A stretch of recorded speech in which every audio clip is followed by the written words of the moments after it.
Welcome to the Pittsfield Historical Society. This has been a dream of ours since the very founding. We had a small place over on Elm Street, but we've now finally, after 4 years of meetings and construction, we have a brand new facility. I think one of the nicest in the state for the town of this size. On my left here, goods that are for sale. We have a number of books that we have. We have Pittsfield postcards, all kinds of memorabilia like Christmas tree decorations, note cards, that sort of thing. The old, these are annual reports that are left over. These are for the sale of bricks. You can buy bricks to help support us. We have a Bible here from Ebenezer Cram, who was a son of the founder, John Cram. And we have a top hat from Tristram Cram.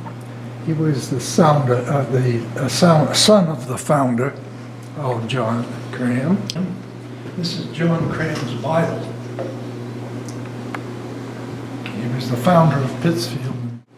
I might say in advance that we have about 20 cubicles that are designated for different things. Like we have one for Harrison Thing, we have one for World War I veterans, and all the way up through Vietnam. These are just calendars. We put out a calendar every year, and it has historic pictures in them. You can see one that's a very early picture. That was taken by Henry Osgood in the 1860s. He got up in the tower of the church and took pictures. That one's facing Carroll Street. That building is still here. This is the cemetery back here. And the town meeting house would be there, the old meeting house. This cubicle is for commerce. In other words, the stores and that sort of thing. In here we have memorabilia from all types, from banks, they're not banks, they're from gas stations to jewelry stores to barber shops and glass crafters and all kinds of things. And the same up here, we have pictures of different businesses. This happens to be Pellicier's Garage. This was Cotton's Flower Shop, which was on Main Street for many, many years, followed by Heath's Flower Shop. And then we just have a collection of rulers here, yardsticks, that various companies or businesses have put out. This is quite a unique thing. It's a flag, an umbrella from Globe. And what does this date back to? Do you know? Really don't have an idea, but it's quite a ways back. It could be in the 20s or 30s, I suppose. Up here we have pictures of various businesses. This is when Mr. Cortlandt Freeze, number one, had a business and sold horse goods, and this is an advertisement for it. And there he is again with he had a harness shop down on Carroll Street in a building that is no longer there. And this is the looks like 1898. Yes, 1898. And that happens to be my father. Oh, really? Leonard Berkson, right here. Okay. And he was, this is when he had his store on Depot Street. And this is Sanders' store. This is in the building right next to the garage on Carroll Street, on the right of it. And later on there was Gerard's Market and several of others. This is the Drake building that was on the corner of the street that we just talked about. And it was moved to where the Historical Society used to be. and the building's still there. And we just sold it after we built this one. Joy's Bakery was in the Union Block, which is still here right on the corner. Green's Drugstore was in the Green Building again on the corner of the street. This was taken during World War II. Every time someone went in the service from Pittsfield, he put their picture in the window. Oh. This is Gerard's Market. It was in the same building as Sanders was much later. And this is Henry Donny from Donny's store that was there forever and still is. We have all kinds of memorabilia, everything from scrapers, from Reed's Oil, to an advertisement by Charles M. Bailey for his stoves and ranges, which is in the block that Frank Volpe had his business in. Down here we have something by Griffin and Dustin. That was in the Opera House block. And we have some articles from H.A. Tuttle's building, which burned in a tragic fire many years ago. It was at the top of the factory hill on the right-hand side. There's an apartment building there now. There's some shoe stretchers. Probably people don't know what those are, but they're shoe stretchers. They came from my father's store. Actually, my grandfather had them. And there's the shears, because my grandfather was a tailor. And he came here from Boston in his own tailor shop to work for H.A. Tuttle, who was making suits at the time. And there was quite a number of tailors working there at that time. And there's some ties from Barney's Clothing.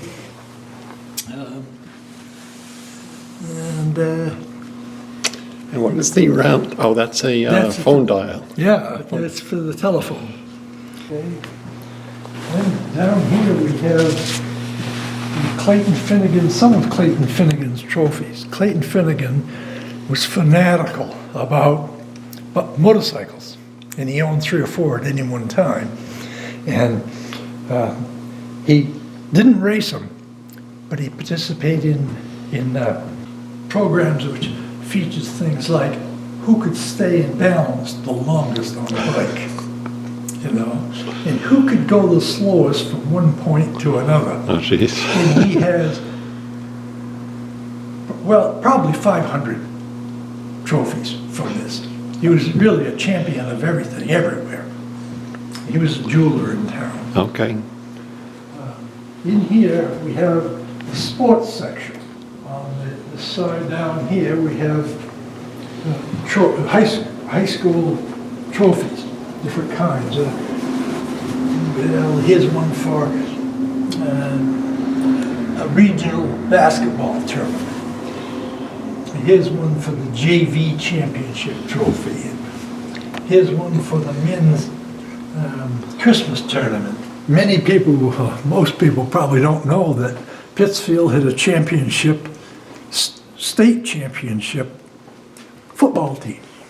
I certainly didn't know that. Yeah, and there's pictures from those state championship teams.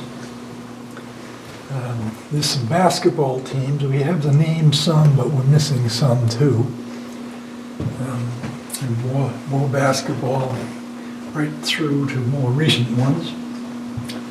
And then on the back wall, these are all championship teams of Pittsfield. These are all teams that won state championships. Here's the girls that have won state championships. And these are the boys that have won in baseball. And all over here is baseball, the field hockey, volleyball, softball, track, skiing. This is a trophy case. Just some random hats from the various high school teams. This is kind of an interesting one because that was the first ball thrown out at the Sunset League. And May 11, 1929, it was given to J. Frank Drake, and he saved it, and we acquired it. He donated it. The tennis, they had off and on again tennis at the school and in town. And there's two little trophies that were won by Agnes Foss here in Pittsfield in 1930 and 1931. It was for a runner-up in 1947 for the men's basketball. That's the Central League Championship in 1949, 1950. They're all championship teams. There's a Central Baseball Championship trophy, 1953. And there's a Field Hockey Trophy, 1971. And this is the Division Champions, 1980. That's a dated, very dated baseball uniform. Believe it or not, I wore a uniform just like that. And this is Steve Lank's leather sweater. And that's another leather sweater that was used. And then there's again the patches for the teams to go on, whatever. Football shoes. So that's circa 1905, 6, something like that. And there's one of the early catcher's masks. Can you imagine wearing that today? and this is and these all these things are Pittsfield. This is a fielder's glove. And I don't know, that would have been way back. Looks like some ice skates. Some ice skates. You had put them onto your boots. This is our meeting room. And right here we have a display of pictures that are all about the early streets and roads of Pittsfield. That's Elm Street. There's some pictures of Elm Street. There's River Road. There's Green Street, and so on. In the showcase, we have a bunch of tools that came from Charlie Watson. His family's been here since the early 1800s, and many of these date to that time. The Hall of Fame, Pittsfield's Hall of Fame. Criteria are that you had to make a notable accomplishments in Pittsfield, or out of town. For example, Harrison Thing there in military uniform was triple jet ace. I think it's one of 7 in the country. He fought in World War II and Korea. In fact, he was the head of the Air Force in Northwest Korea. There's a very important lady. She was the only female bank president here in Pittsfield. Only one in the country. Wow. And this 1846 to 1931. Yeah. What happened is she was in a lineage of men that were head of the bank, and when her son died, she became president. Hart Sanderson up there on the right, he left way over $100,000 to the town when he died. And what did he manufacture? He moved to Massachusetts, and he manufactured automobile supplies. So Dr. Argue, he was here for, actually he was supposed to deliver me, but he didn't make it. So the midwife delivered me. He had an emergency somewhere else. So, and his son continued to practice here in town, right? Yes, his son John practiced for many, many years here. Jackson Freeze, he was a stagecoach driver.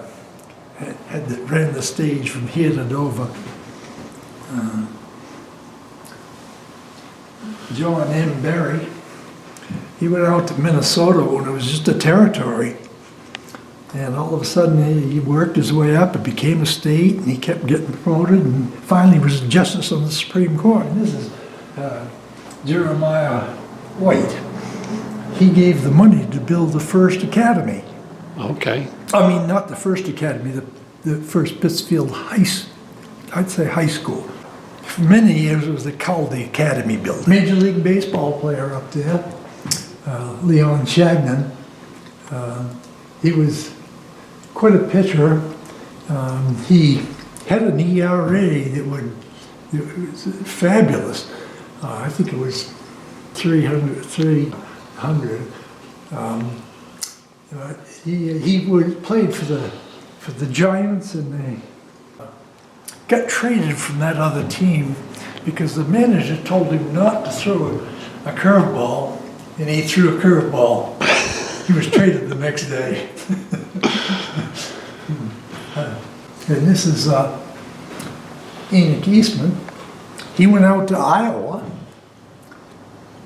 became a politician, became lieutenant governor, and he wrote the words for Iowa on the Washington Monument. Down on the bottom here we have another stellar woman, Idella Janess. She was the first female judge in New Hampshire. We have a book over here. We have a picture of all those people, and then we have a biography of them. Oh, okay. See? So if you went to Janess, Idella Janess, let's see, she was in early May 1935, Governor Stiles Bridges nominated her as the municipal court judge of Pittsfield. Okay. She was a strong Republican, and he was a strong Republican. Vaughn Blanchard, believe it or not, he was in the United States, he was in the Olympics. Oh, really? The same Olympics that Jim Thorpe was in. What was do you know his area of specialty? Track. Track. This is the area for banking. These are some of the more well-known bankers. Charles H. Carpenter. And this one is Colonel James Drake. And we have others over here. Charles Carpenter Goss, and Carol Page, Herbert Fisher. And how many banks were there in town? There were 3 banks. There was Pittsfield Savings, Pittsfield National, and Pittsfield Farmers. The Farmers and the National were housed in the same office.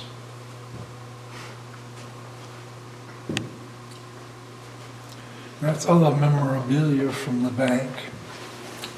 And cash holders, bags. Savings accounts. Yeah. See, that one's from the National Bank. Those are a couple of National Bank. That's a savings bank one over there. The professionals area. Here's well-known doctors. This is that Dr. Agnew again. And that's his son, John. And they worked with Dr. Harold Conrad. And this was the medical case of Dr. John and some of his implements that he used. John Argue. Yes. Yep. They look a little scary. Yep, they sure do. And here's the doctor's cases, believe it or not. This is Dr. John Wheeler, and he was here for a long time, and that was his case. And there was Judge Gilmore, there's a Dr. Gilmore, lived on the corner of Cram and Carroll. Unfortunately, he had a bad stroke and couldn't practice for most of his life. And that's Forrest Argues. Then this is the funeral parlors information. They had Franco Chick, he lived on South Main Street. And then you had the Perkins, John Perkins, and this is where he operated out of here. This was on Carroll Street. These buildings are now gone. They burned in a fire.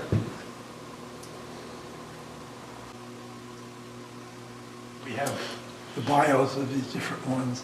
John Wheeler, Dr. Frank Sargent, who is quite well known internationally because, nationally, because he set up one of the country's first clinics for alcoholics and drug abusers.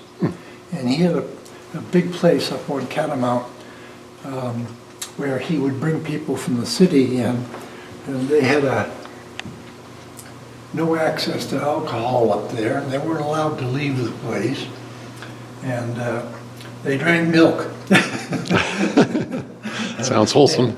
And they had gardens, and they worked to raise the gardens and raise their own food and so forth, which is something unique for them because most of these people came from the city.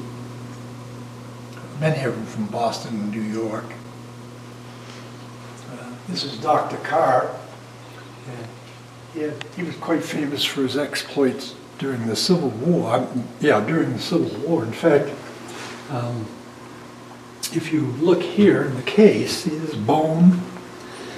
He picked that up on the battlefield at Gettysburg. Is that a human bone? It's a human bone. All right. And he brought it back, and somehow we acquired it. And this is Dr. Gilmore, the fellow that I just said. He graduated from Tufts University Medical School in 1912 at the age of 22. Young. Very bright, very young. But in 1925, he suffered a serious stroke. And he wasn't really able to do anything again. He was wheelchair bound. Yeah, he was quite young. People did come to his house and got his advice, but he really couldn't do much. And this is Dr. Harold Teets, and he's administering a polio shot. No controversy about that. Everybody was waiting for it.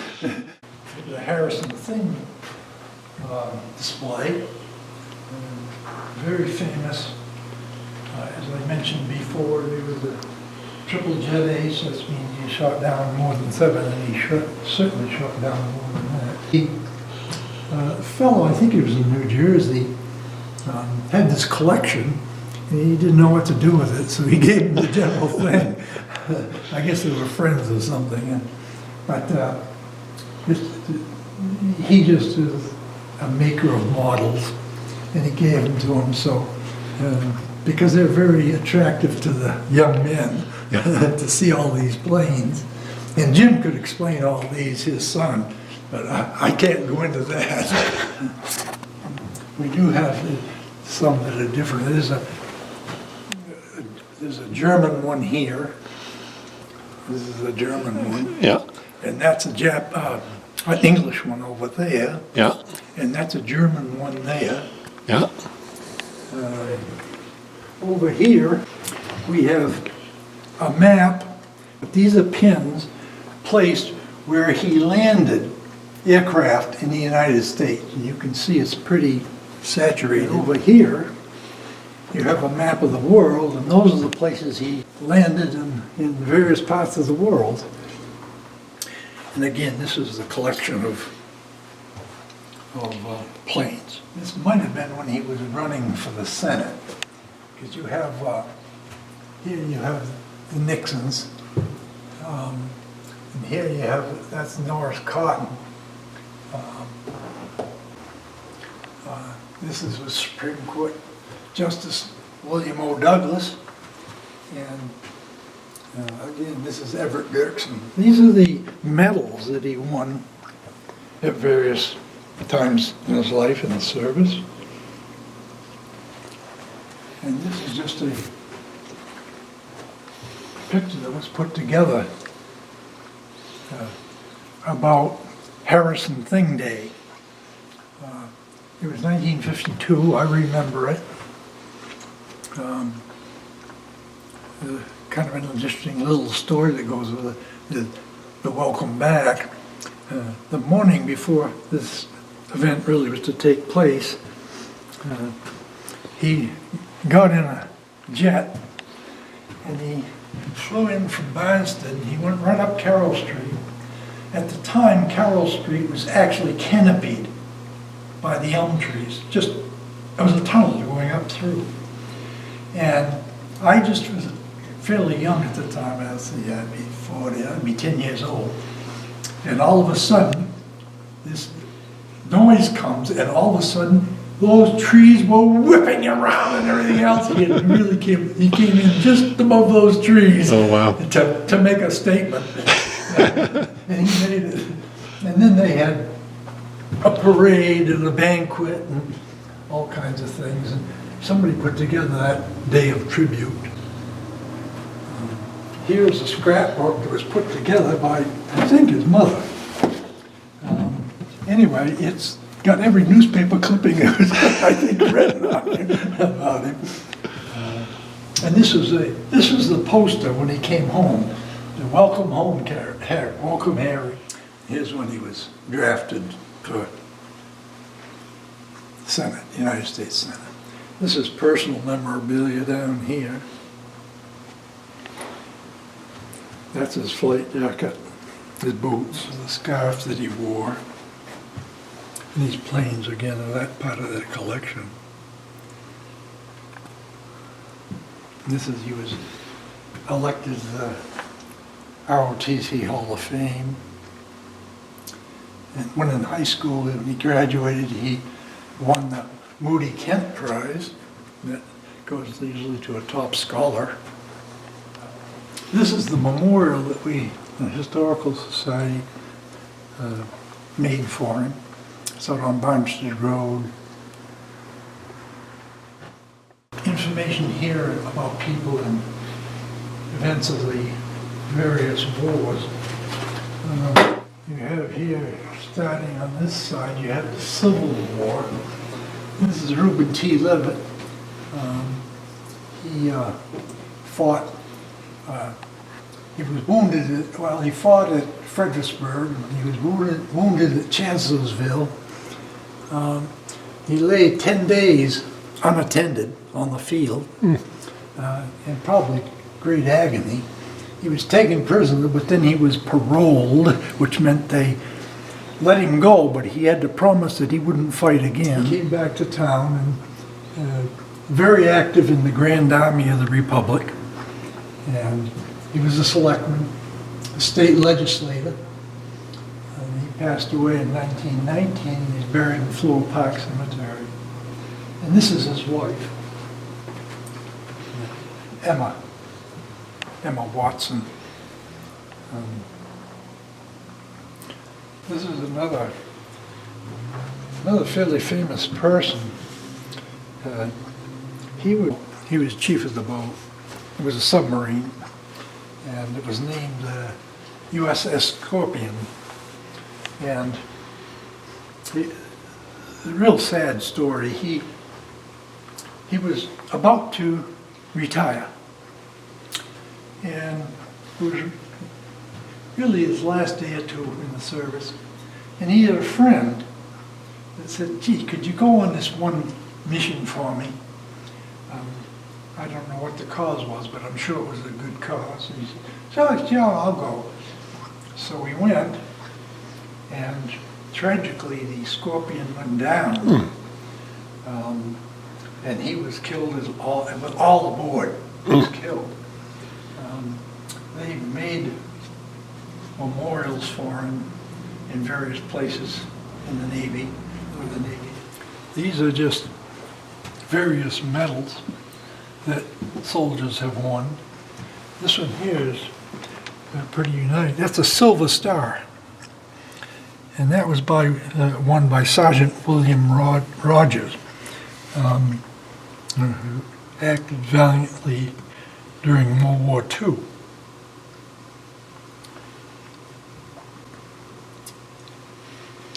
Farewell dance there, ticket. Oh, yeah. Yeah. they had a lot of going aways. By then, they had the Legion Hall up on Loudon Road, and that's where they'd hold these various gatherings. That happens to be a Japanese flag, which Hervey Bouchard, it was acquired by Donald Jackson during World War II over in the South Pacific. And that civil defense helmet there, that's worn by people at home here. And that's a mess kit. Soldier Frank H. Buffum of Pittsfield. And those are Donald Jackson's World War II Army boots. Up top here we have a couple of swords. This one was owned by Sidney Bunker from Pittsfield. A little bit of information about him. And this one was from William O. Ring. And he has it inscribed on the scabbard,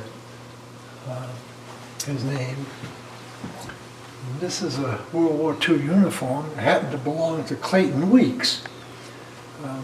He was injured during the war, and he always walked with a limp after that, because they had Memorial Day parades, and he'd always be in those. This is memorabilia from George Fries Sr., the father of the George Fries that we would know. And he was in World War I.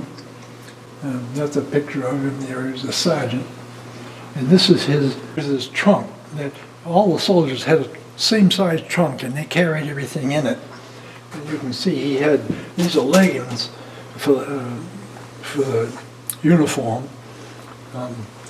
That's a canteen holder, brush, personal items. There's a hat. Over here we have a reunion of the GAR, the Grand Army of the Republic.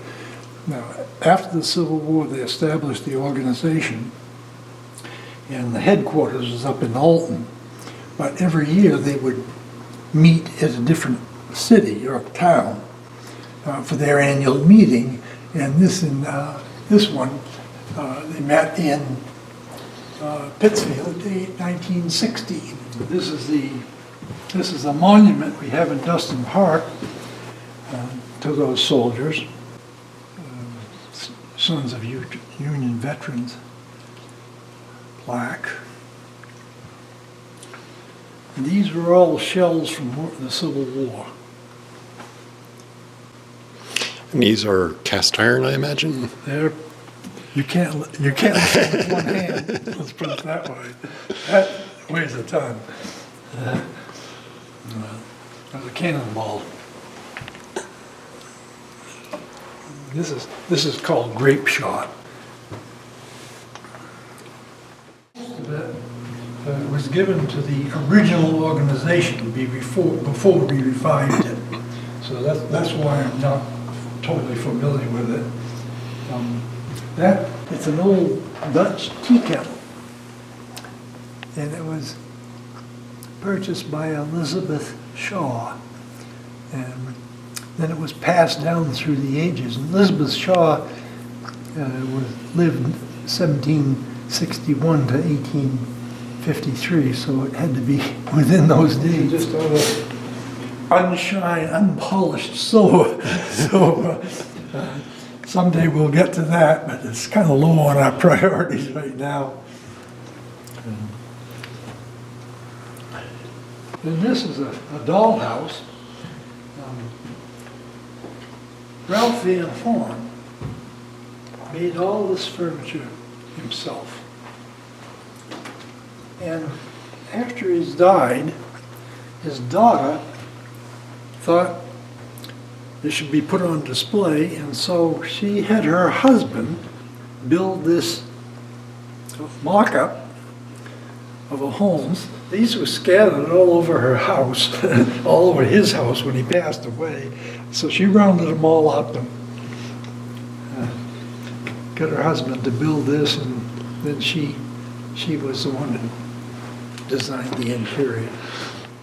We have in here a collection of silverware and shoe hooks, and other things that were donated by Winona Richardson, who was a poet, won many awards for poetry, and was very passionate about animals. And she founded in 1977 and was the first president of the the Animal Rights League in New Hampshire.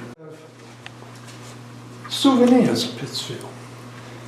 And back in more early times, there's a little dish, and then there's a little cup, and these various little items that they put pictures on of Pittsfield.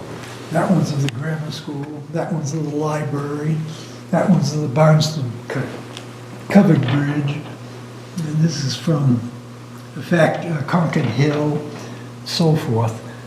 That's the memorial school, now the police station.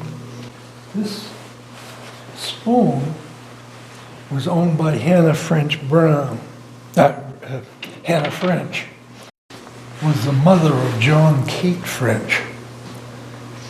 John Kate French being a very important person in the banking insurance business.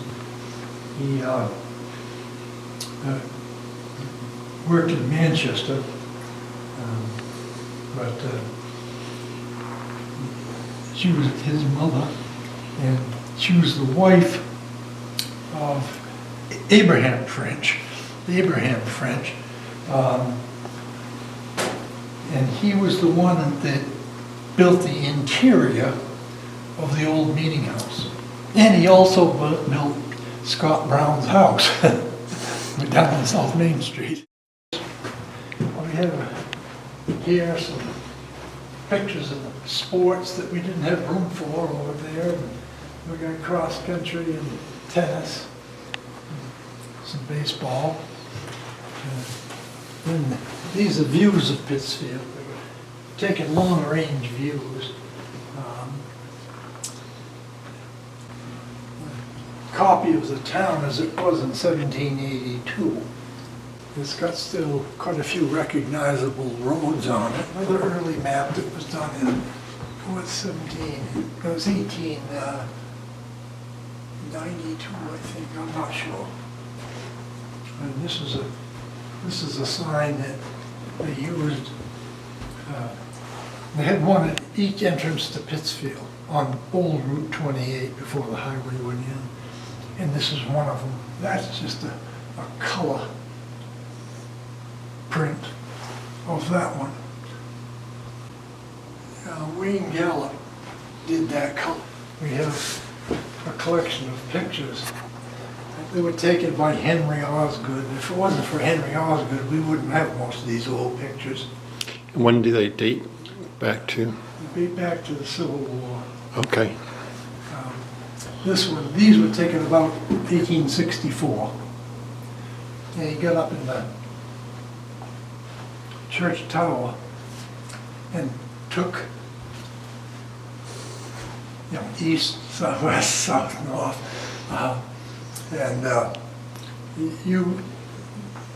Some people can recognize some of this, but for example, in this picture, that church hasn't been there for 100 years.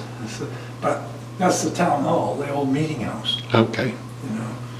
And this is looking out towards Carroll Street, and that building is still there. That picture is where they tore that down not too long ago. What a shame. Where's that? To the right of Strickhart's, right here, was the old fire station, which burned. And now there's an apartment building there. This is Carroll Street and the river behind it. And this is just a collection of postcards that somebody put together. Down Concord Hill, this is the dam. And that's the Barnstable Bridge, the covered bridge. That's Main Street with the Congregational Church is now. That's on Park Street. That's River Road. Jackets and sweaters, various athletes. This was a cheerleading sweater that Margie Morse Lank owned in circa 1963. And This is Jerry Gadori. He was on the 2001 state basketball champions. And this is Aaron Lank's 19 should be 88 jacket. And this is Joss Lank when they were runner-ups in the state championship. This is the Berry family, one of the most populous families in Pittsfield in the 1800s. I can't remember exactly how many, but something like 45, 50 would come down to church on a Sunday from Catamount. They 45 to 50. Catamount. They were everywhere. These are the pictures of the women and some of the men. These women, they were very heavy, let's put it, and they were proud of it. They were being well fed, you see. This is William Berry. He was didn't serve in the Civil War, but he was a Mason, and he became treasurer of the Pittsfield Savings Bank, and then he was appointed to the State Banking Commission, and then he eventually erected that wall around the Berry Cemetery up on Catamount. That beautiful cut stone wall. And this was his wife, Laura. These are sort of arts and crafts. They're still a mystery to me, but these are flowers that were made by Mary Dow Osgood, a prominent resident in town. She lived 1813 to 1871, but those are made out of wax. That's impressive.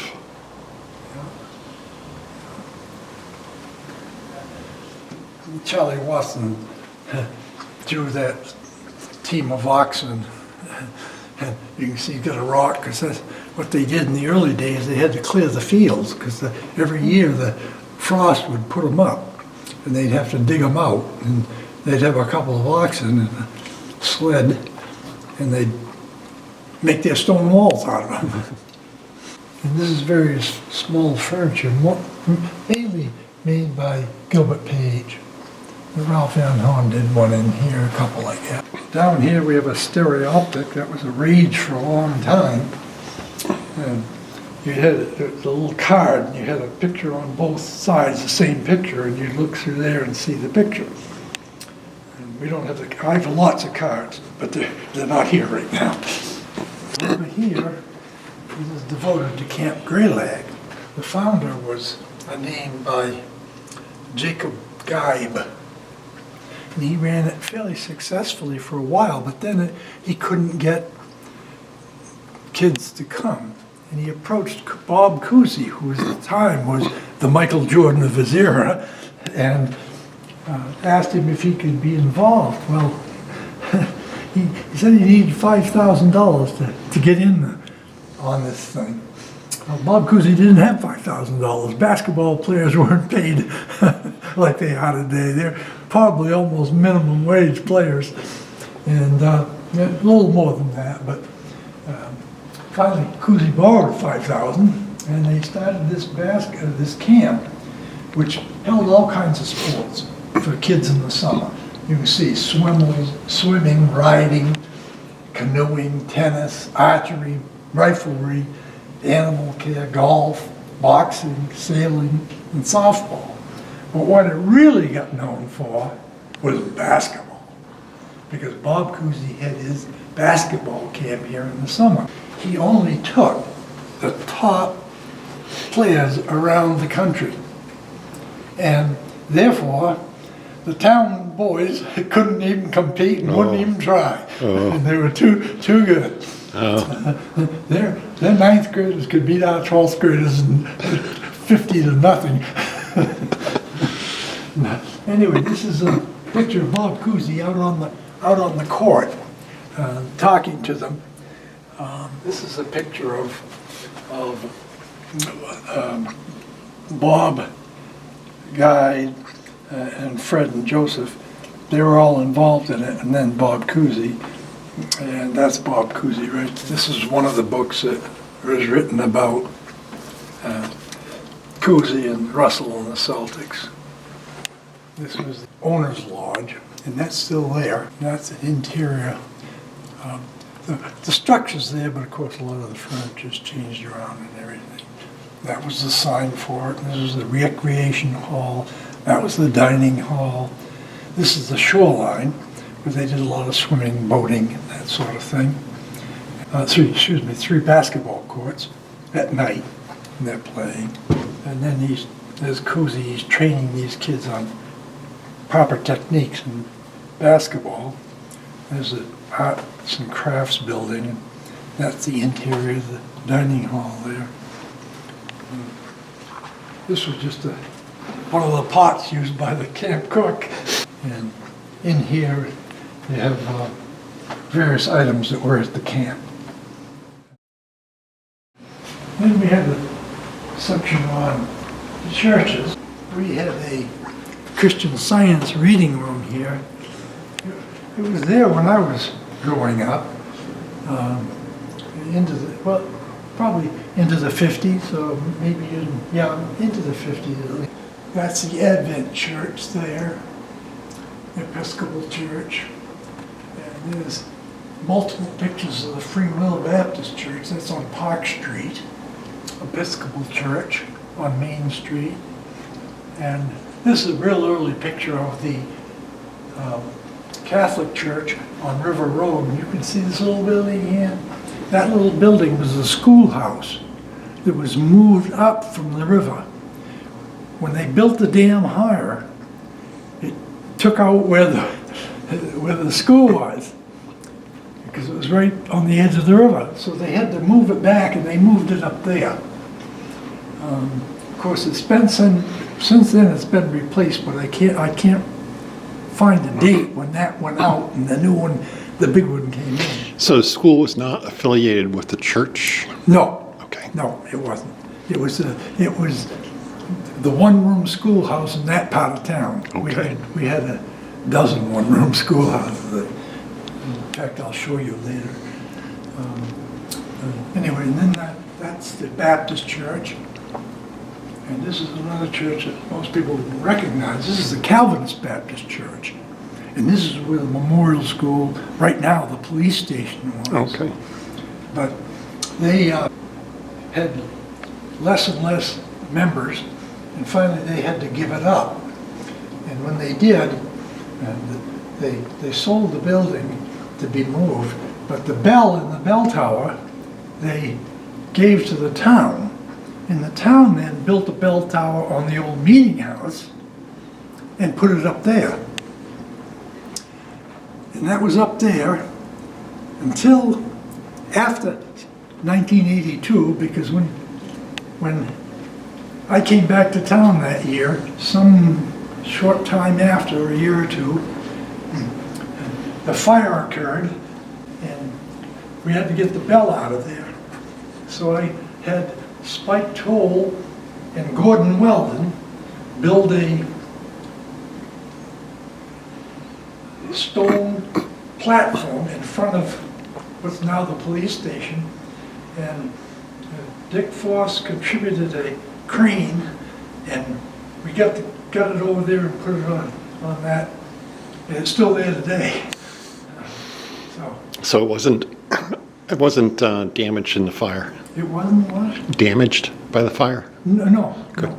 Actually, that bell had been bought by someone that wasn't a member of that church. His name was Ring. He got a drive to put a bell up in the tower, and that's where the bell originated from. It was a gift from him and the town to the church. This is when it was being taken down. You see, and this is the Congregational Church as it is today, and that's the old meeting house. And right here is the second congregational church. The first one was in the old meeting house. It was jointly sort of, they didn't distinguish between town and the church at the time because everybody was required to be in the church. Not really required, but most people did. But this is the second one they built, and this is on the grounds of this one. And this burned in 1876, and then this one was built. Okay. And this is the old meeting house, not an original picture. It took on a different shape. Here you have the Christian Science Reading Room. That was on Elm Street. And this is, you have the Quaker Church, which we're trying to save now. Don't know how much luck we're going to have, but that's down in South Pittsfield. It's very unique. It has all kinds of unique features in it. The raising of the divider between the left and the right. And it's just a tremendous work of art. This is a church that was on Pittsfield Common originally, and it was that much. That was the church. Then they moved it, and they jacked it up a story. They put 2 stores under it, and that's where Metcalf's building used to be. We're right at the top of Factory Hill on the right-hand side. Oh, okay. This is just memorabilia from the various churches. This pillow was made by the women of the Congregational Church. This is the cross on the Catholic Church on the top of the tower. And it was replaced. A toboggan that we used at the beginning of the 20th century in Pittsfield. It's very good condition. Yeah, it is. A lot of workmanship in that. And this is a love seat that was upholstered by Donald Mitchell. He did a lot of upholstering. That was his business. And he had a shop at the end of Oak Street, right down here. And he did a lot of exquisite work. And you can see that's beautifully done. This chair came from the state legislature. Oh, really? Yeah. E. Harold Young was elected to the House, and during his tenure, they just finally decided to update the seats, and they allowed the various representatives to take their seat, and he did, and we acquired it. This is a very unique piece. Thomas Edison recorder, not a Victrola. No, Thomas Edison had the great idea, although it wasn't so great in the long run, he had the great idea that if he made these to compete with Victrola, what he would do was he would make the records for it, and they'd play at a different speed. So you had to buy his records to have this, to play them on this. Of course, what he didn't realize is that people weren't going to go for that. Because all kinds of records were made by Victrola and lots of other companies, and they wanted to be able to play them all at the same speed. We have a whole crate full of records that play on here. Oh, wow. And they do play, it works. Wow. This is a sewing machine. It was owned by Mary Drake. And in the circa 1870s, it's a household, manufactured by household. And they were in business about 20 years, I think about 60 to 80, so I picked an average date and put on there as circa 1870. This is an old-fashioned crib that was belonged to Ruth Cram and purchased for her baby boy, Lyndon Cram, who's still alive. Oh, really? He was born in 1945. We have various chairs. That was donated by Winona Richardson, the one that founded the Animals League. This was a chair owned by Misha Ware. He was governor of New Hampshire during the American Revolution. This is a unique instrument. It's a piano organ. And this was Elizabeth Peasley's. Okay. She lived in South Pittsfield. She was born in 1893. It's just like a piano in many respects. Yeah, I think that's it. But it doesn't have anything on it to identify the manufacturer that we can find. So dating it's pretty difficult. I remember this very well. Was this your desk? I don't know if it's mine, but I sat in one like that a long time. This is before pens came into use. And this is the inkwell. Yeah. And you had an ink pen, and the little V thing, and you dipped it in that, and you wrote, and then you dipped, and you wrote, and you went back and forth. Anyway, that was still in use when I was in grammar school, late 40s, early 50s. This is a really beautiful cabinet. It was made by Abraham French. He was the one that did the work inside the old meeting house. He also built Scott Brown's house, as I mentioned. We don't know anything about this, and we haven't been able to find out who donated them or anything. We're probably going to sell them at auction. This is the industries, various industries we had in Pittsfield. Of course, there's been a lot. This is Maplehurst. You can see the farm products. That's up on Fairview Road, called the Nunnery, or the San Franciscan Fathers were in there for years. Paul Rogers bought it about a year or two ago. And that's a shoe shop workers. We don't know which shoe shop, but this is Lancaster, CB Lancaster shoe workers. That was on Joy Street. That was called Riverside Number 1 because later they built Riverside Number 2. And here's the picture. There's 1 and there's 2. Both have since long been removed. This is Pittsfield Box Shop. That was their portable sawmill. And that's a little office building they had. Of the CB Lancaster. Those are the people that worked in there. The shoe shop, the shoe industry was a major industry. They had over 1,000 workers working in the shoe shops. And that's Adams Brothers. That was on Catamount Street. This is a very unique piece. It's a gas meter. Oh, wow.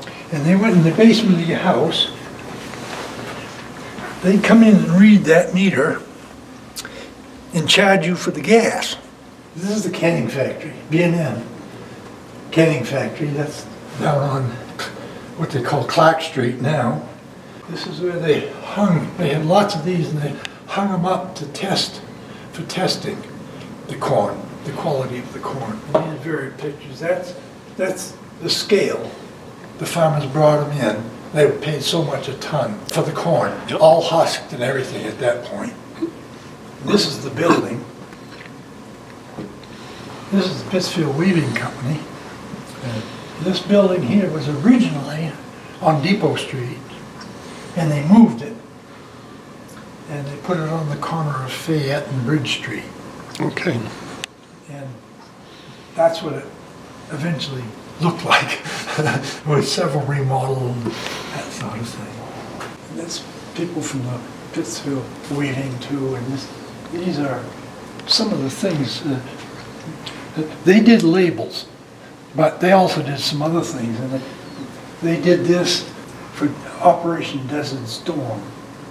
And they made these calendars yearly.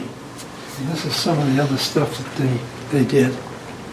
They manufactured all those. It was quite sophisticated business. And then got a picture of H.A. Tuttle here.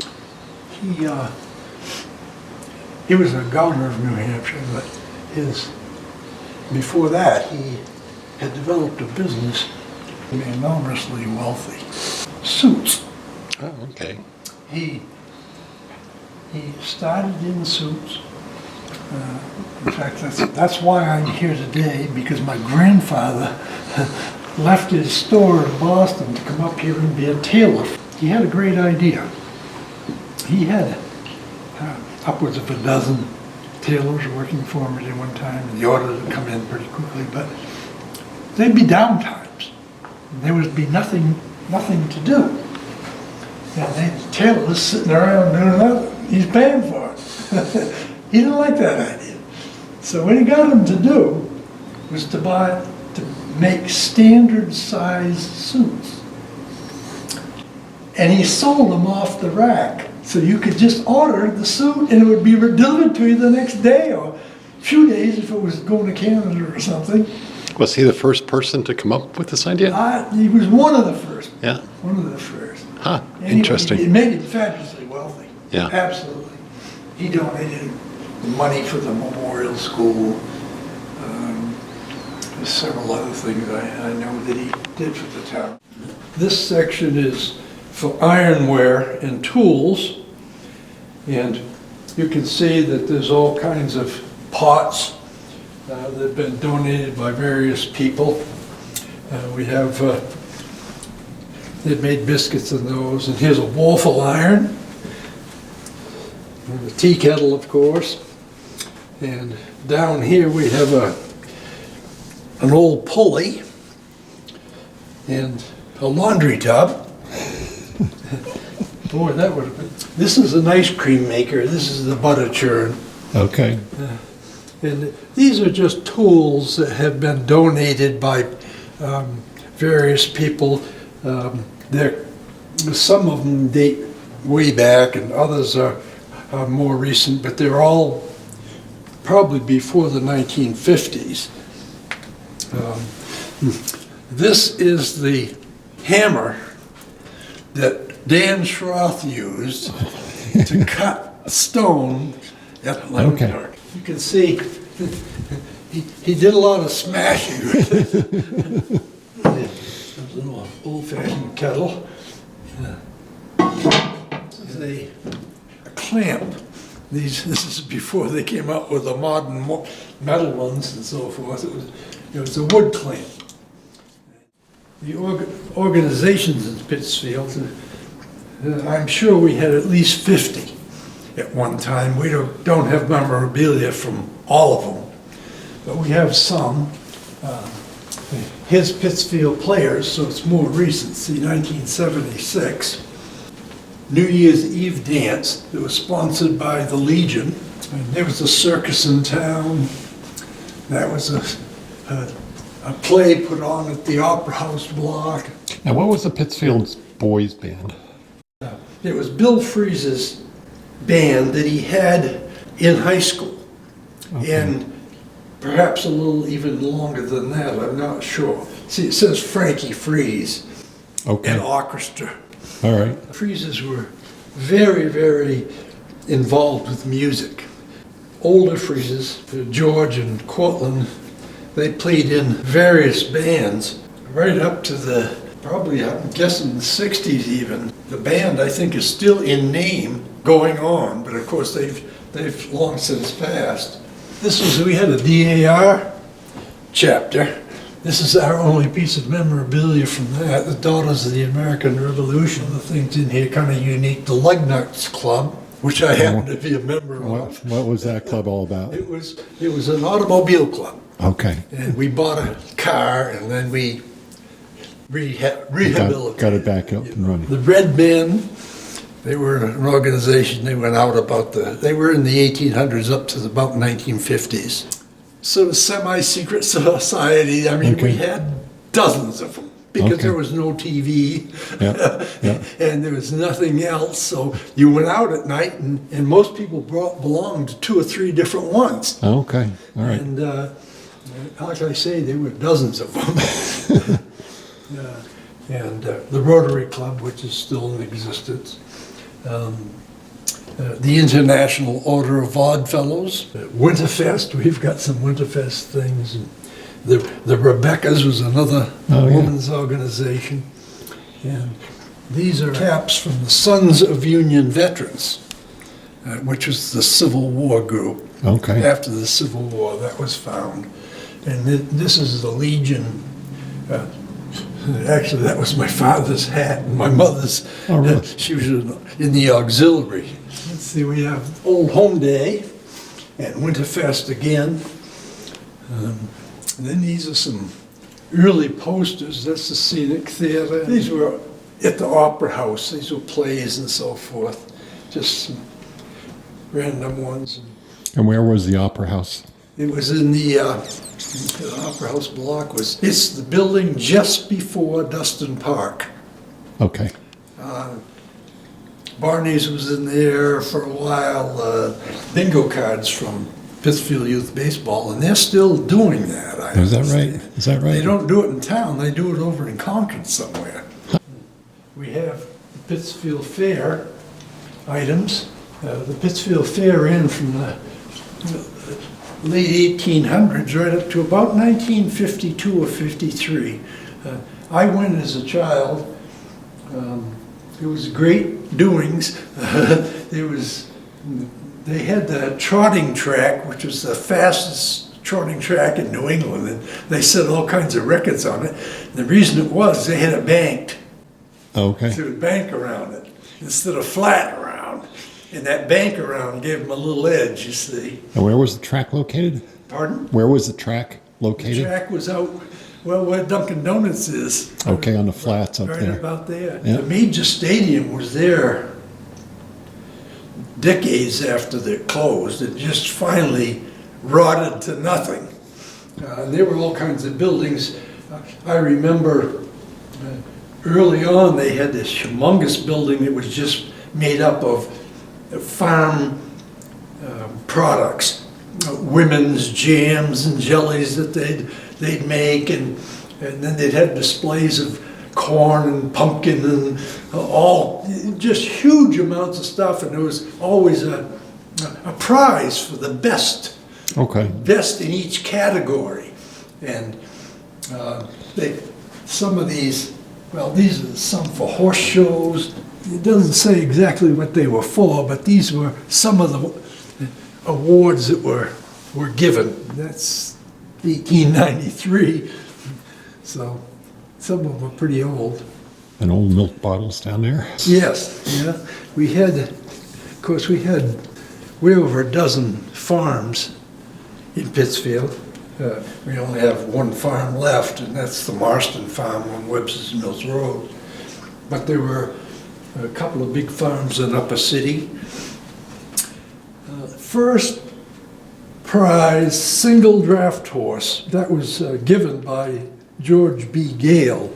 And George B. Gale was a professional trotting racer from Pittsfield, and he did quite well. They had a huge New England circuit, and he'd go around, and he had a pretty good horse. And they'd put all the draft horses up, and then they'd be examined, and they'd do all that. And they did that with everything. They'd had rabbits. They'd have cows, was a big thing. Yeah.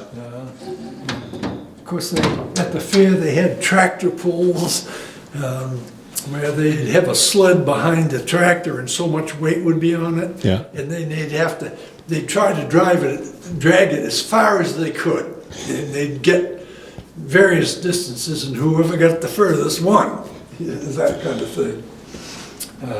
This is one of the posts at the Pittsfield Fair. I think it was cut off because it would have been much higher. You see, the electrical wires were hit. The old-fashioned electrical wires were on this, so Okay. it was way up in the air. And quite frankly, I really don't remember where it was. I don't think it was at the entrance, because I'd remember. And I've got pictures of the entrance. This is an old scythe, believe it or not. That was my grandfather's, Charles Lacey. Oh. And when I was a kid, about 5 or 6 years old, my job when they were haying the major fields was to go around, because back then the farmers cleared everything right to the stone walls. And you couldn't get in with a mower, so you used the scythe for it. This is the starting bell for the trotting horse races.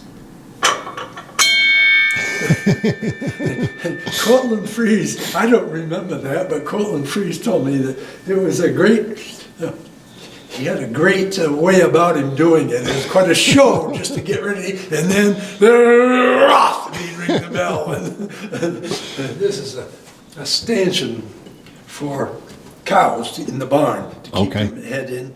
And that was on the Larrow farm up on Upper City. Well, this really dates back. This is a grain thrasher. And how did that work?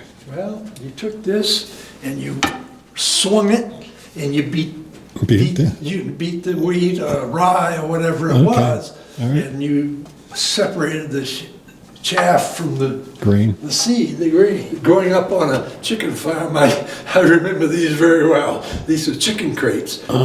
You ship chickens to market, or mainly to market. It's just an oxen sled pulling some logs on it. That's the building they tore down, and that's the building that Strickhart's been replacing. This is taken up on Manchester Street. See, there was a show cow. Again, it was raised by John Walker, who was a fairly distinguished man in Pittsfield. This was called Catamount Comfort. This was displayed at the 1939 World's Fair, displayed by Sanderson, Edward Sanderson. These are barn scales. I remember these quite well when I was young. Again, we weighed all kinds of things like grain and everything on those kinds of. There's just pictures of the various railroads. This is the depot. Yeah, it's the second depot actually. The first one was torn down. And that was the Mayotte Hotel, which has long since been removed, and that's where the Globe building was, and that's where Rite Aid is. That's old number one. That was a steam engine, and it spewed. You could see it coming for miles. You could hear it, but you could see it, because that's even light, because it was just black, huge black smoke coming out. It went behind my house, so I was pretty familiar with it. This is a diesel engine that they got later on. There were actually two diesels that they bought. The first one they bought on the cheap, and it couldn't make the grade with more than one car on it. Oh, no. down by Webster's Mills. So they had to get rid of that, and they went and got another one. This was in the depot for the tickets. And there were different tickets for different lengths of going. I mean, you could go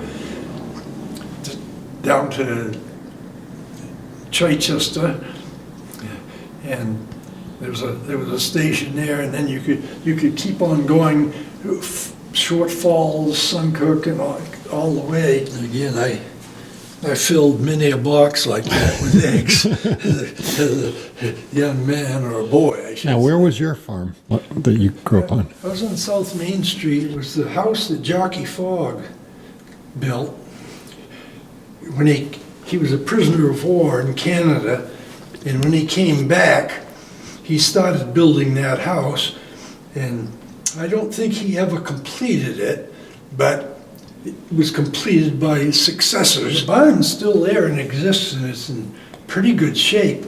One of the few barns on the farms that remain. This is a Chichester depot, and this is a Barnstead depot. The railroad did go out to Barnstead for quite a little while, but when they come on hard times, they had to shut it down. They couldn't afford to run it there. It wasn't bringing in much income. Arch McDonald was a quite well-known New Hampshire artist, a painter, and he painted this. It's the Pittsfield station, an old number one you can see right there. Yeah. This is the one he painted a picture of Short Fall. A lot of this stuff came from the Railroad Club, but they went out of business, and they gave all their memorabilia to the Historical Society. So a lot of these paintings and so forth are from their collection. Those signs, that's a sign that was on the depot. In here, we have just various items, spikes from the railroad, lanterns, a lot of lanterns from the railroad. Do you know when the railroad stopped operating? Yeah, it stopped about 1953, I think. Okay. Either 2 or 3. Okay. Walter Winchell had a radio show out of Chicago, and he was very upset about all these small trains going out of business. So every week or so, he listed the ones that were going out. And he listed Pittsfield as going out, the Valley Sun going out. And the last train, when it came in, it was quite almost a service. It was like a funeral. Oh. John Perkins had a casket with, Oh, no. and there was bands and speakers and all that kind of stuff. Oh, wow. So it was quite an entertaining day. Again, it was before TVs were really widely spread. Over here is the pictures of 3 main people that were involved with the railroad. This guy is Uncle John Berry. He had the idea 20 years before it ever came to fruition. And he kept working, kept lobbying,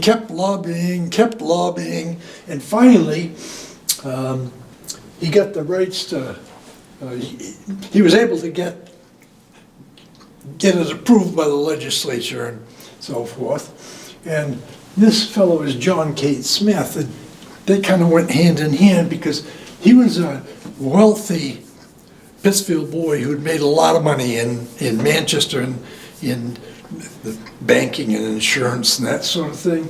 And he founded a newspaper just to promote the railroad, which he ran for 2 years, and it had all kinds of the benefits of this railroad that would come in. Some of them were pretty amusing, but it publicized the railroad, and they had fundraisers because they had to raise the money for this, and one town couldn't pay for the whole thing when it was going through several towns.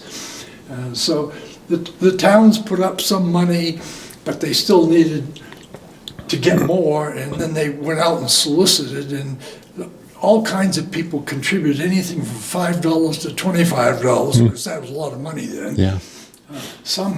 A few, I think, gave 500 or something like that. Not many though, back then. Yeah. Anyway, they got it going, and then the last person to really keep it going on a bare thread budget was Ed Stapleton. He was also a judge here in town, part-time, not law trained, but he took over, and it was his baby, and he milked everything out of it, and finally got to the end, and there was no money left, and he was totally bankrupt. And, he went to the Interstate Commerce Commission, or not interstate, it would be the Commerce Commission for New Hampshire, or whatever, because they were after him because the railroad was falling apart, the ties were gone, the rails were, there were 5 derailments a trip, that kind of thing. And so anyway, he went over to that commission. They'd called him in to explain himself because things weren't going very well. And he went in and they said, "Where's your lawyer?" And he says, "I don't need one." He says, and they said, "Well, what's your situation?" He says, "My situation is here." And he gave him his bank book. And it was negative.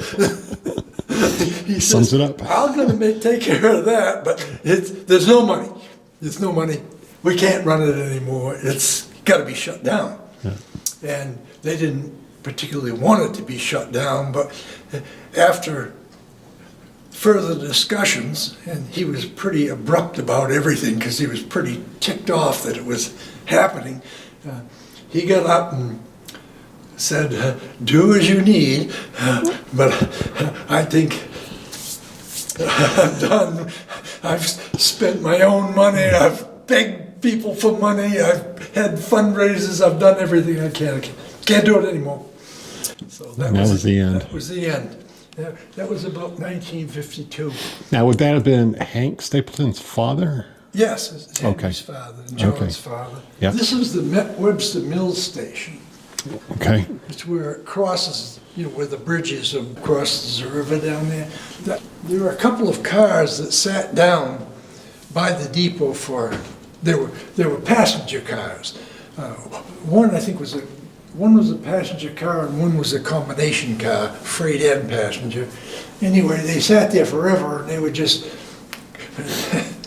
the kids played in them, not that I did, but we played in them and had a good time with them. And so finally they decided they had to do something with it. And so they had the fire department come out and burn them. That was in 1956. I remember it pretty well because I was a freshman in high school then. This here was the snowplow for the railroad. And believe it or not, back then we got a lot more snow than we do now. And that thing would go and push the snow. It would have to go real slow sometimes because, and sometimes it even have to back up and go when there's a big drift. But that was used, and that stayed in front of the canning factory for decades. Okay. And at one point, when they decided they were going to sell the rails all on the line, they tipped it over. They tipped it off the rails, and it laid there on its side for another bunch of years. This is the seat that came out of the railroad. And I have a great time with the school kids that come through, the young ones especially. I tell them about sitting down here. We're going to Concord. We're going to sit down here. We're going forward. We're going right to Concord. But the cars can't turn around. Only the engines turn around on a round table. And so, what do you think? We'd have to look like this going backwards to Pittsfield? I said, no, they had a solution. Very clever. So you would always be facing forward. People don't like to face backwards. This is memorabilia from the Globe. That was a book that was written about the history of the Globe. That was a celebration of the 100th year of the company. Still going, of course. He bought the business. It was down in Massachusetts, and he brought it up here. And originally, they sold raincoats and things like that. And he gradually got into making fire coats, and then that went along pretty well. But they also had sport togs. These were these big snowsuits that kids put on in the winter. The problem happened was that they ordered a huge bunch from China, and the boat was literally filled with them, and because that's where they got them then. And on the way, the boat sank, and everything was lost. Well, the manufacturers thought the Globe had insured them. Globe thought the manufacturers had insured them. Nothing about put them out of business. They stopped after that. They stopped doing sport togs. And they really got into firemen's coats. And we'll take a look at some of them in a minute. But these bobbleheads, they must have done that for George Sr., and that's Cortland, and that's George Jr., and this is this is George Sries III, and this is Cortland Fries II, and this is Don Welch. He married a Fries, and he was very involved in it. And that's Robert Freeze. When they sold their business a few years ago, they had these on the walls, and the new people didn't want anything to do with them. I'm surprised, but anyway, they didn't. So they took them down and stored them, and then when we were doing this, they decided to haul them out and give them to us. Well, that's great. These go way back. This is when he had that was a fire suit cutting room, but they also had a harness shop. It was kind of, a lot of things. This is the stitching plant where they stitched the various coats and so forth, and same there. And this is when they were on Carroll Street. This is on Catamount Street. This is where Rite Aid is now. Here's George Freeze, who served as a model for his fire coat and pants, you can see. This is a much more modern one, of course. As I said, they did sport togs and other kinds of things for a while, and this was dated around 1931. They had a homespun line, and this was one of the things in that line. They had the homespun line, and they did sports tog line, and here you have Cortlandt Freeze 1, who was involved, and you have George Freeze. He was president from 21 to 53. 53, 55. And this is George Freeze, the one that you probably remember. And we'd like to have one of Cortlandt, but his wife didn't think he'd want it. So we don't have one of Cortlandt, unfortunately. I'd still like to find one somewhere. These are the various coats, circa 1950 all the way up to 2000. They're in here indiscriminately, 213. And so these are boots. They bought a boot manufacturing company up in Maine, and they manufactured boots up there to go. So they have a complete line of fire suits. I'll tell you one story. It's kind of interesting. When we had 9/11, the skies were shut down. Nobody could fly anywhere and do anything. But he got a call from the Pentagon and said they needed fire suits badly because the Pentagon was going up in flames, and of course around the towers there was in need of top quality fire suits, and they were known as the world's best fire suit maker, and they were certainly the largest in the world. And I said, "Can you get some down to us?" And he says, "Well, we can't fly, so we'll have to get them down there by truck or train or something." And they said, "We'll clear the sky for this." So they were the only plane flying after 9/11. And they went down, they delivered raft, they had stock, and they brought a raft of them down. And they were most appreciated, I guess, by the people down there because a lot of them didn't have very good equipment. They just didn't. Right. So when we had water pipes put in 1884 down from Berry Pond, they were put in short pieces of wood that were bored out.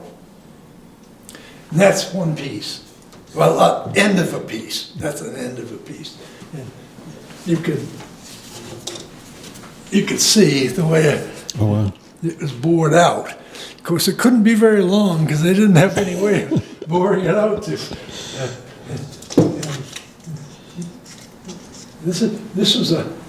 is a water line coupling, and it's made of metal. And they would clamp the sections of lines into this. So it clamped the sections of wood, or at this point was it metal? This would have been later on with metal. Okay. This whole area is for the fire department. This is original hose reel that Pittsfield purchased in 1895. I think it was the second one that they had. By that time, we had water, as I said, in 1884, there was water coming down to hydrants. And you needed to get the hose to the hydrants.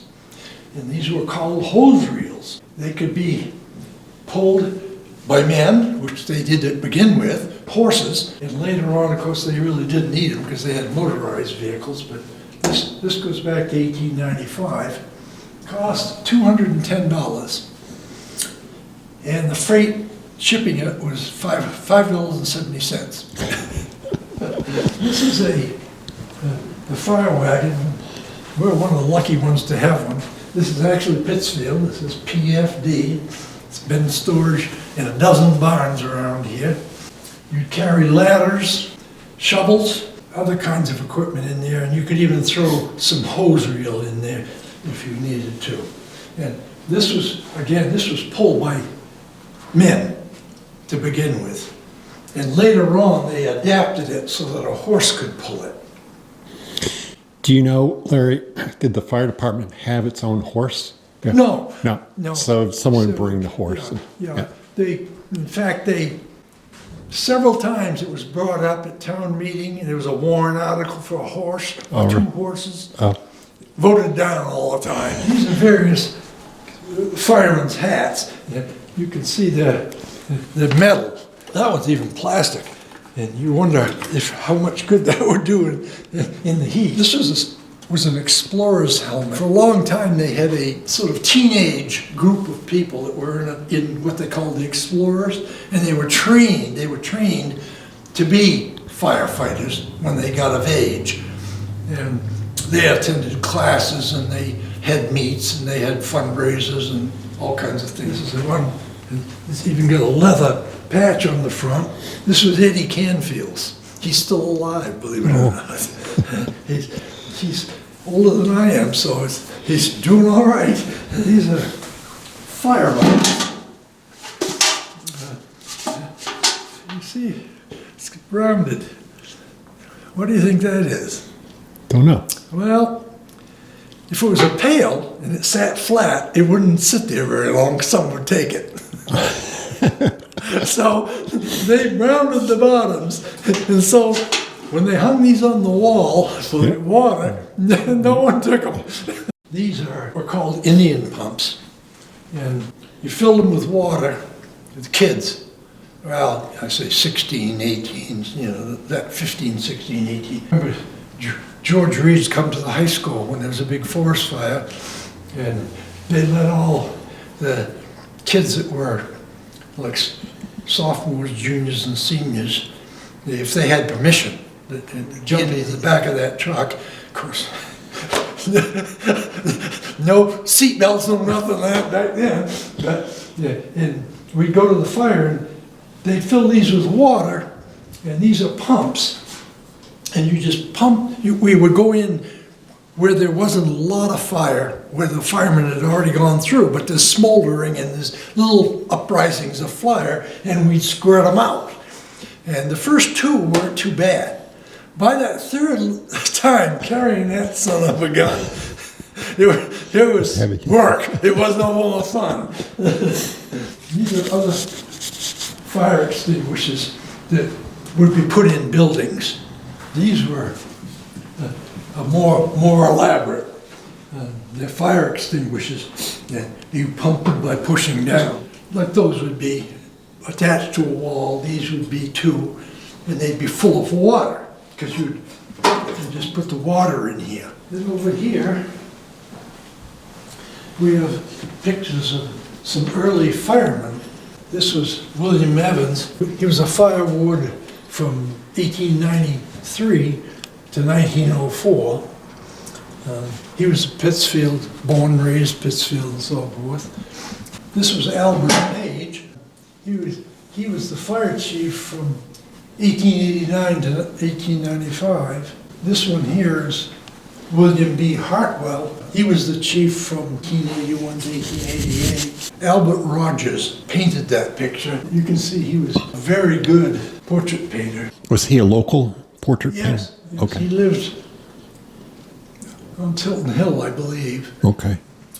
You know, when we had the Cold War and the scare in the 50s, they had a Geiger counter in the fire department so that if we were struck, they could, if there was anybody left, they could find where the hot spots and the cold spots were. And this is a belt, forest fire belt. You had the canteen, and then you had the pockets for different things. Again, this was Eddie Canfield's. He goes way back, of course. We also had a civil defense group. There was semi-attached to the fire department, a lot of overlapping members and so forth. And there's two helmets that they had. These they wore on their arms when there was an emergency, and this was something they put on their license plate to recognize that, you know, police would let them through. This is a steam whistle. I don't know much about it. It was most likely in one of the shoe shops or at the fire station, and I just don't know which. Then over here, this picture here gives you the box numbers. There were boxes around town. They were like these box right here. And they all had a number, so that when they pulled the alarm, you could tell which one it was. Those were all boxes around town. You can see they're on all the different streets. The district court was here in Pittsfield for a whole number of years. Actually, there was a Pittsfield court from the 1800s, but when it became a district court officially, in the group of courts for the state, when they reorganized and so forth, the Pittsfield District Court came, and that was the sign that hung up over what was previously had been the memorial school. Okay. And it was the same building, and that was put up. And the reason it's in such great shape, it was under the canopy, so it never really got weathered. I have a picture of my wife coming out the last day. She was the judge here when it was the last day they closed it down, and I went down and took a picture of her coming out. After that, everybody had to go to Concord, which is not convenient but was efficient. Right. Economically efficient. Then we saw that police department area.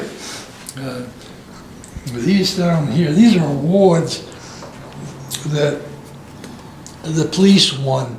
You know, when they go to parades, they parade in Pittsfield, and there'd be all kinds, and they parade in all the surrounding towns, 4th of July, Memorial Day, whatever, and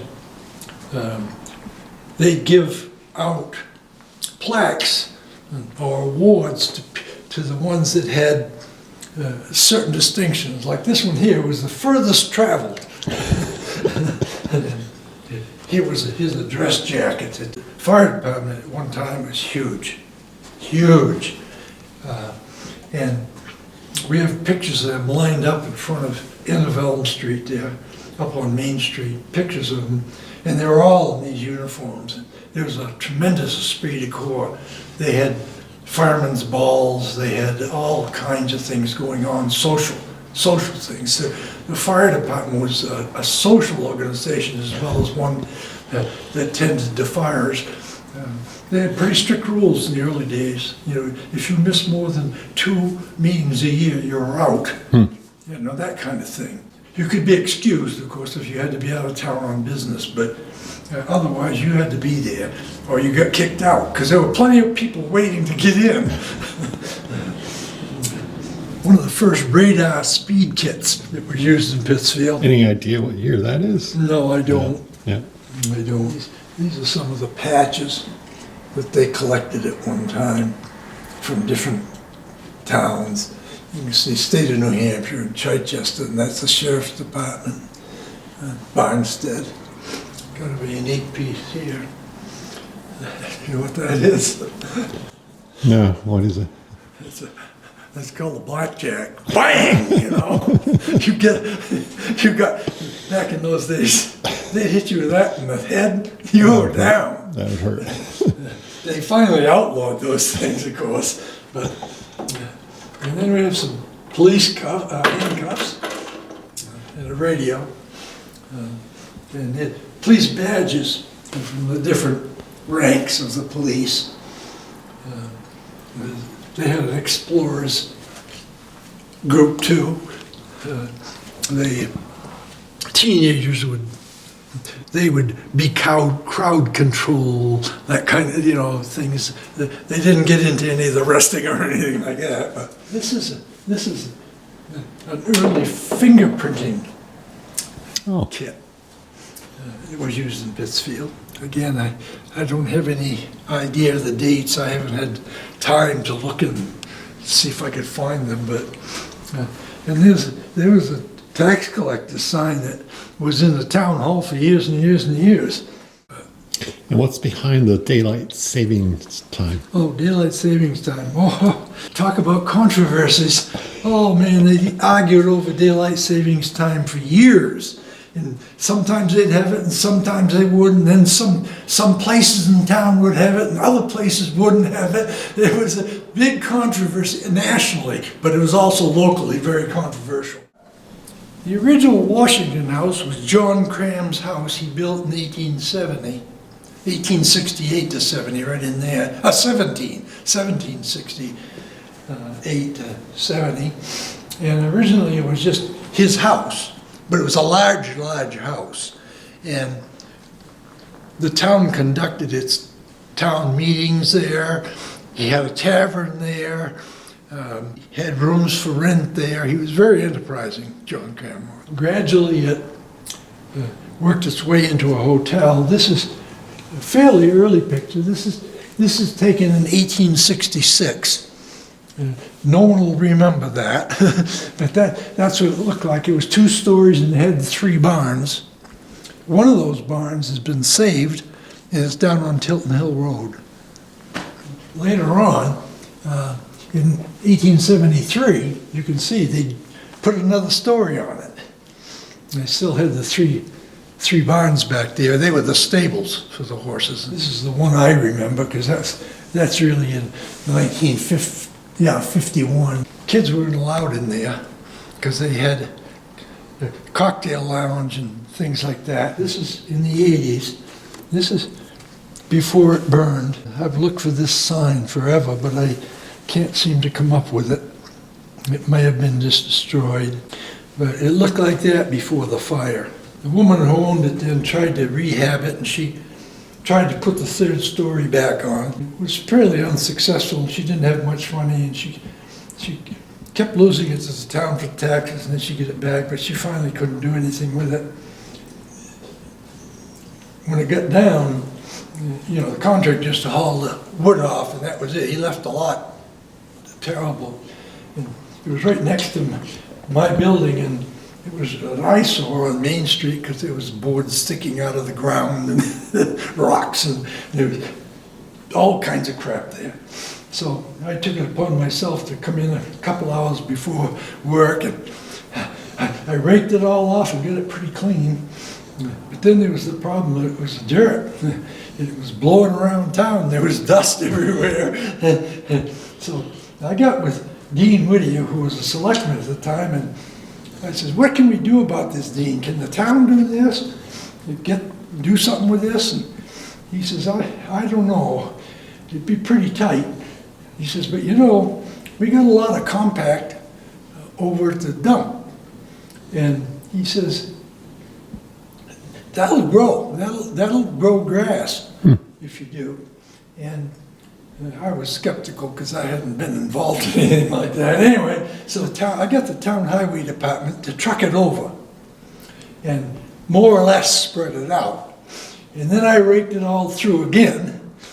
And then the next house below mine was Peter Joyce there, and he worked at Merrimack Farmers Exchange in Concord. And they sold seed, of course, and some would spill and they'd clean it up, and they just keep putting it in this bag. And he says, "Yeah, I got a 50-pound bag full of seed if you want it." I says, "We'll take it." So we planted it, and I mowed it for a number of years, and then the beautification committee got involved in it, and they spelled out in nice marigolds, Pittsfield Pride. And they had to continually water it and everything. This is too much. You couldn't do it again. So they made a garden where the flowers would come up each year, and they gradually improved and improved on it. And then finally, they got Dan Schroth, the big stonemason around town, to volunteer to make a big stone surround for the thing. And that was done, and then it was just a few years later, we were looking for a place to build this building, and that was a nice lot to have it on, right in town like that. We looked at about 18 places or more. We kept coming back to this one. Finally, I said, I went to the selectmen and I said, do you think you could buy this lot? And they said, well, they just did that beautiful garden there, and Dan did, and we wouldn't go along with that without his permission and, well, beautification committee. Well, both of them hands down said, no, put the building there. And they took the plants and set them around different places in town. So anyway, the negotiations were made. We weren't able to buy it like we did the Lyman Park, but they rented it to us for 100 years, so that's good enough for me. Yeah. I won't be around. And so then we started building this building. A big notebook, and each section has a little theme. This is the Pittsfield Fair. Some things from the Pittsfield Fair. They had a balloon ascent, you can see way back. That was in the late 1800s. This is the entrance, right there. And that's that big shed I talked about that had all the vegetables and farm products and so forth. And this is a tarting track here. Here's a little oxen, I think. And these were barns for the livestock, the sheep, the goats, the cattle. And then this is for schools. You can see this is the grammar school, and that's a school when the town hall, which is now the community center, they had a school in there. And this is the academy. Class of 1901 is in front. That's the one that's youth workshops in now. It's up at the park on Park Street. And this is the high school when it was first built. Then here's the dams of Pittsfield. The first dam was made by John Cram down at the foot of Factory Hill. And it was the whole place was wild then, you know. And what he did was he cut down trees on both sides and put them into the river. And then he put in rocks and all kinds of stuff that would dam it up. Then he could run his sawmill that he made the first year, 1868, and then he made a grist mill in 1869. That was the conditions upon which he got the land. This is White's Dam. That dam was up across from the old state garage on Barnstead Road. Then it was known as Route 28. There'd been many, many dams there before this one. There was a man named White that put the first one there in the 1700s. But this dam provided the water power to run some mills, a sawmill, I think. But it served Pittsfield in another way, a unique way. Back at that time, all the sewers ran into the river. All the lines ran into the river. It was not a nice thing in the summer. It smelled pretty bad, and toilet paper and other unmentionables would be floating down all the time. Anyway, of course, and it would stay behind this dam. Most of it would sort of stay behind the dam here. So in the spring, they'd shut the sluiceway off and back the water way up to Barnstead.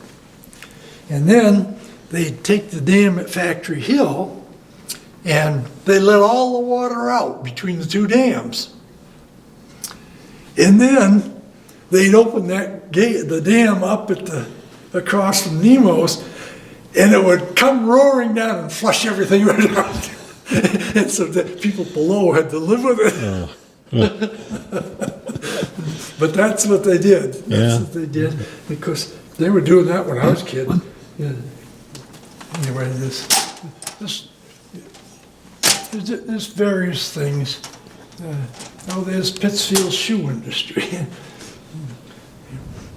There are two humongous shoe shops down on Joy Street. There's the two. It was called Riverside 1 and Riverside 2. Riverside 1 burned to the ground in I believe, 08. But this here was still operating when I was in high school. I used to go in there. Dennis Murphy was a classmate, and his father worked in there, and we'd go in there, and he'd ask for a dime or whatever he could get out of him. I'll tell him he was staying over at my house overnight or something. Anyway, they finally, we don't have the pictures here, I guess. They finally tore it down. There's an interesting story there. That was the Catamount School. It ended up, it was moved a couple times, but it ended up on Route 107, just down past Johnson Road on the right-hand side. It was there when I was a kid. After the school went out, there was a community club for that area of town that met in there and so on and so forth. Pretty soon they petered out, and it was really not being used for anything. And Henry Ford wanted to buy it and put it in his museum, because at the time it was the oldest one-room schoolhouse in the country that had survived. Town debated it 2 or 3 times, and they said, no, we don't want to sell it. It's the oldest one in the country. We have to keep it. Of course, they didn't do anything for it.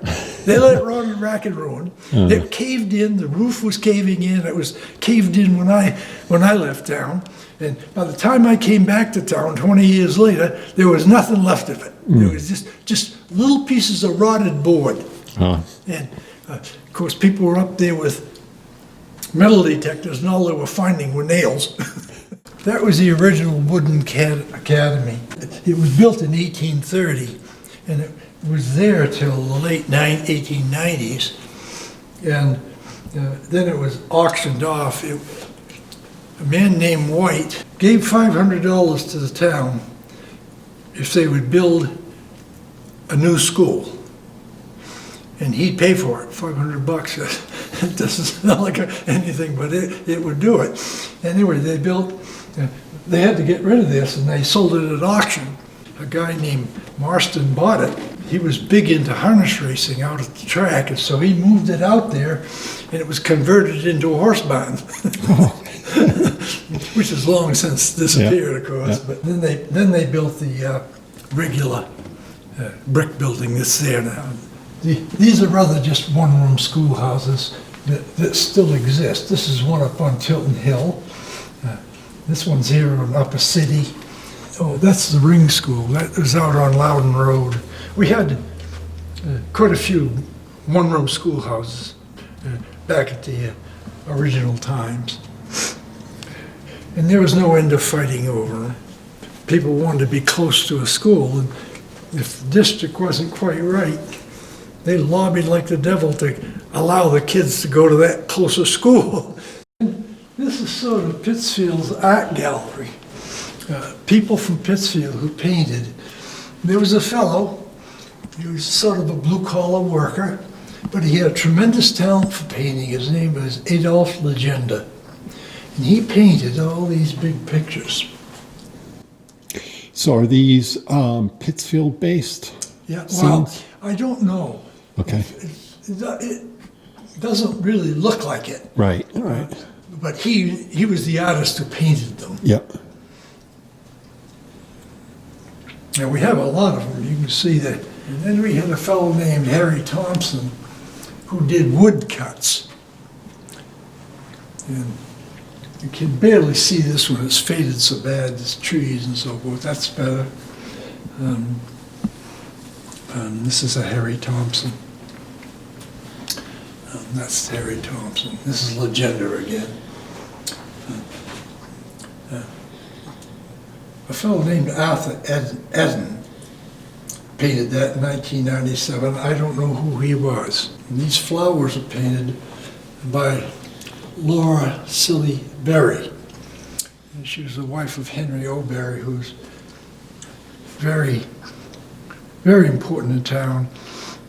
He went and made a fortune down in banking in Manchester, and he was the one that put the famous cut granite wall around the Berry Cemetery up on Catamount.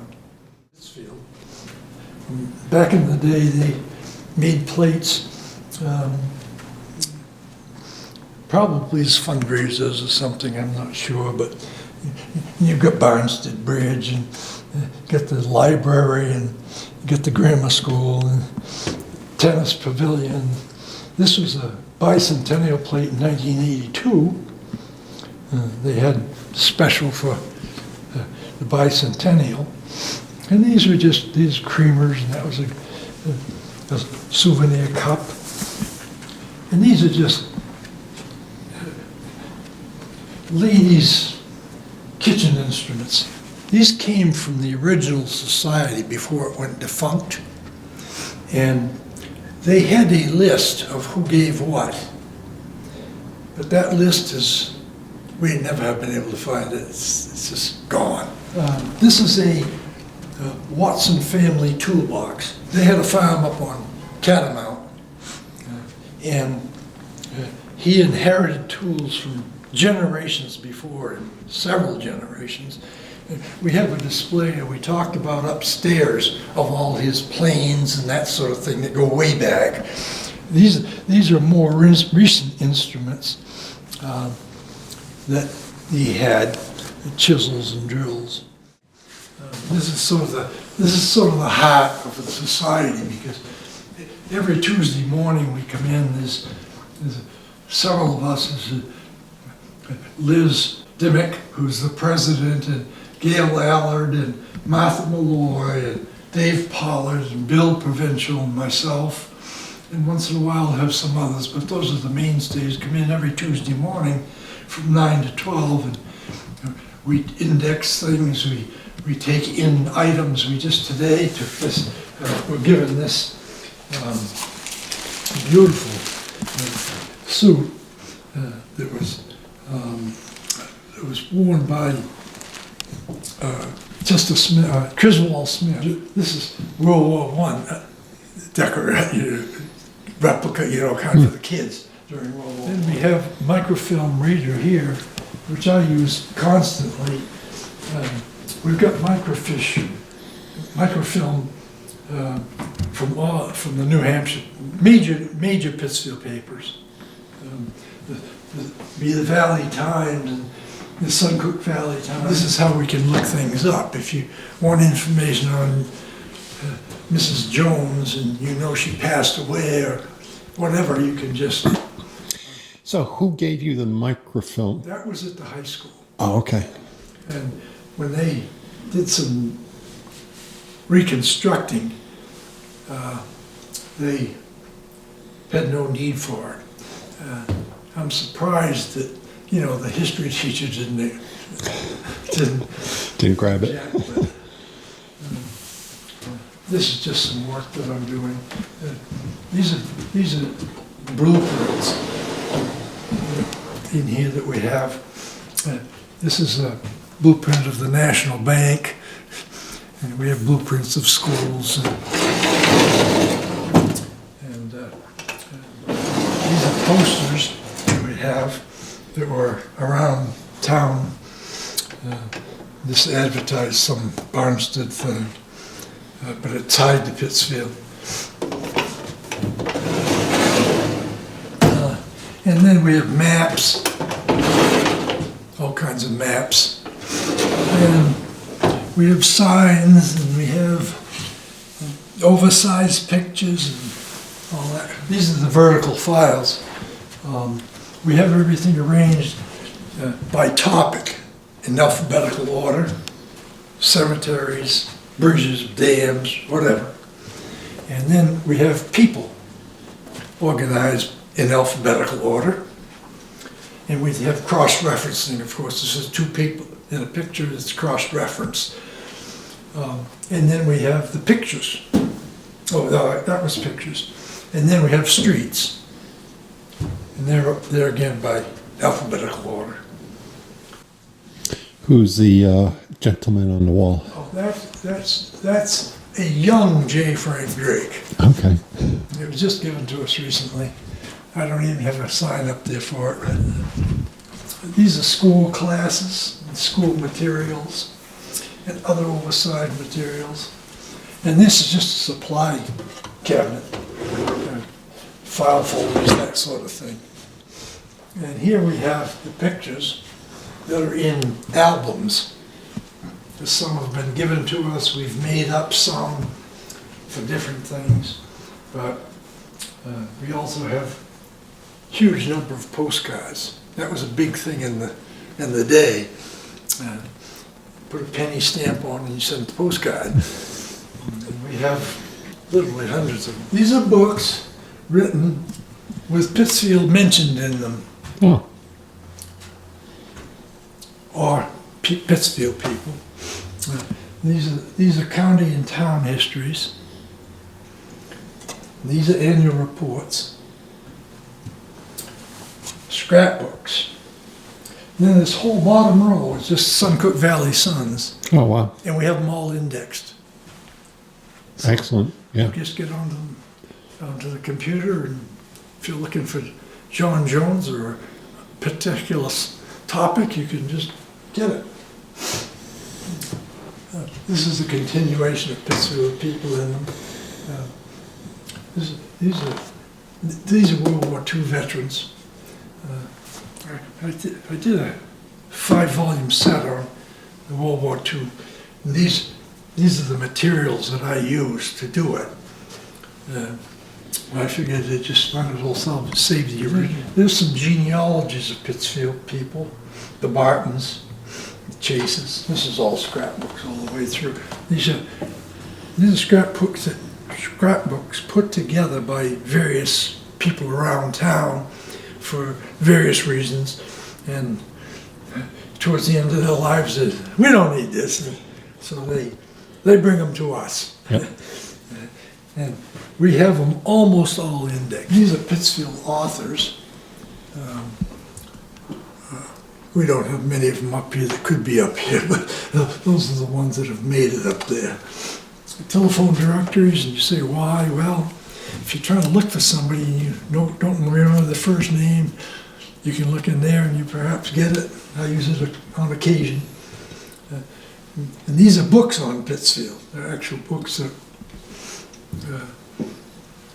written about Pittsfield. These are the Civil War regimental histories. Most of our fighters were in the 18th Regiment, but some were in some others. Those are just tax books. And these are some Pittsfield records, Old Home Day. And then they have the yearbooks. We're only missing a couple. Anyway, this is where things take place right here now. You can see it looks like a mess, but it's not. Don't move anything. These are postcards that have come in, and we have to sort through ones that we don't have and put them in a binder, and the others we'll put out for sale. This station is involved with indexing the scrapbooks, and as I say, we only got a few more to go, and they'll be all indexed. Once we get this done, it'll be pretty easy. Over here is where he does scanning.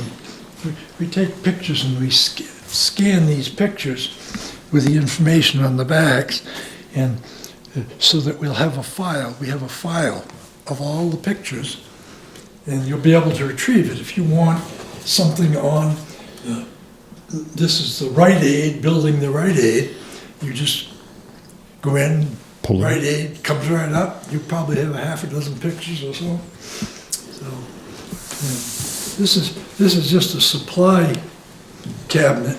It's full of paper and envelopes, that sort of thing. That and the desk was given to us by Ed Vian. He worked at Pittsfield Woven Label for decades, and when they went out of business, they auctioned off some of the furniture and other memorabilia, and he bought those too, and he put them in his storage trailer out on Loudon Road where he lives, and they sat there for quite a long time, maybe decades. And finally, when we were building this, he said, "Geez, I got a great desk out there. You want the desk?" And I said, "Yeah." And when we're out there, he says, "I got this. You want that too?" I says, "Sold."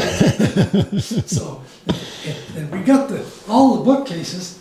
They were spread all over town. Donna Ward had some of them, and other people, the town hall still had some. And what we did, we went around, we got them all. Oh, we got as many as we needed. Yeah. We filled up pretty soon because I have a massive collection at home that I'm going to bring in as soon as I can. So, Larry, what's the pole? Well, that, believe it or not, that was a pole vaulting bowl, a bamboo one. That was what they were using in the early days. Clayton Finnegan actually used that in 1937.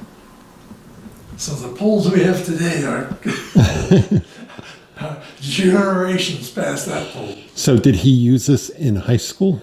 I believe so. Okay. Yeah, we've had track at various times in Pittsfield. It's been an off and on sport. Yeah. Just like cross country has been an off and on sport.